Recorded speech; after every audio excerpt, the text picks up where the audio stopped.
Andreas sighed. It was Saturday and he hated having to go into the office on weekends. Why now, of all times? It was his daughter's birthday. There was a party that afternoon where he would be the master of ceremonies for Sally. He had to be there, but the call had been insistent.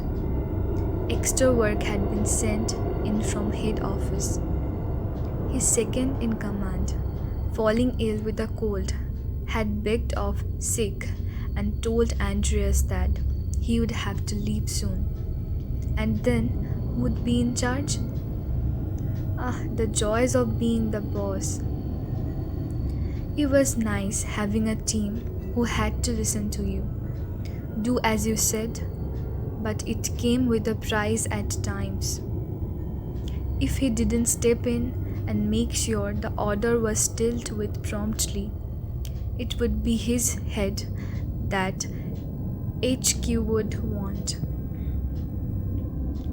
They were always prompt and efficient, and they expected branch offices to be the same.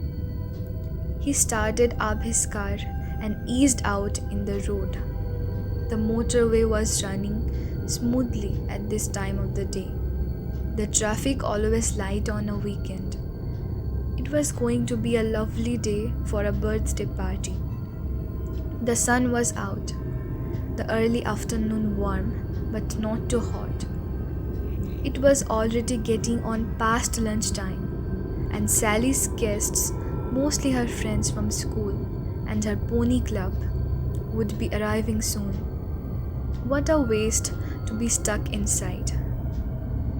Andreas jammed on the horn as a car cut sharply in front.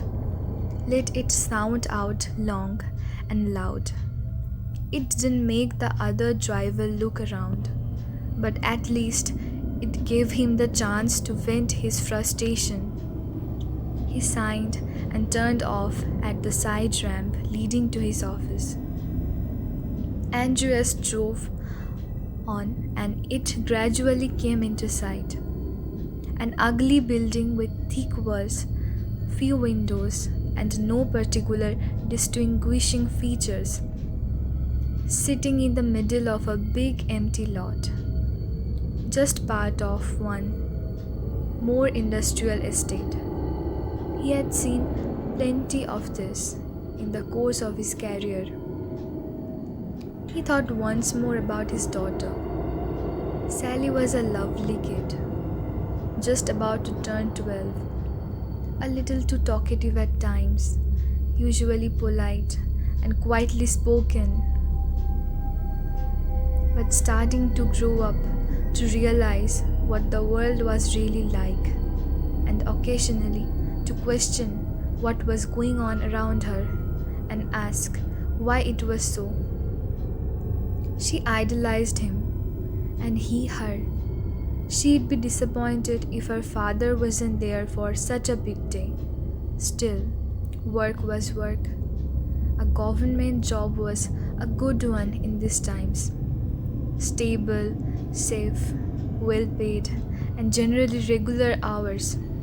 Without it, he would never been able to afford to give his wife her long lunches, or his daughter her riding lessons, an expensive private school education. And besides, he noted wearily, he would had the chance to meet a lot of people from many different walks of life, talk to them, and hear their stories. Andrea stepped into the office. As was to be expected, the building was largely quiet, which always made his job easier. He spoke briefly to his deputy and gave him some lozenges for his throat. They jointly signed the necessary paperwork, and then Andreas told him to go home and rest up. He stepped into the reception area and introduced himself to the newly arrived delivery parcel. It was a V car. his wife, and his daughter. The good pastor had been just a little too outspoken in his last few sermons, and one of the parishioners had taken it upon herself to ring up and advise the police. So here they stood now, facing Andreas, confusion and the first elements of some panic creeping into their faces. He tried to calm them down. If you cooperate with us, follow instructions, answer all our questions, then I'm sure we can get this finished for you soon enough. The Reverend was in his mid-30s, earnest but confused. So was his wife. Both of them firmly denied any problem, which in itself was a problem. It would probably take time to extract an admission and public retraction. Andrea sighed again. I guess I will have to talk to your daughter first. He called over two of the junior clerks, young enthusiastic recruits just starting out. If you could be so kind as to escort our guests to their new accommodation.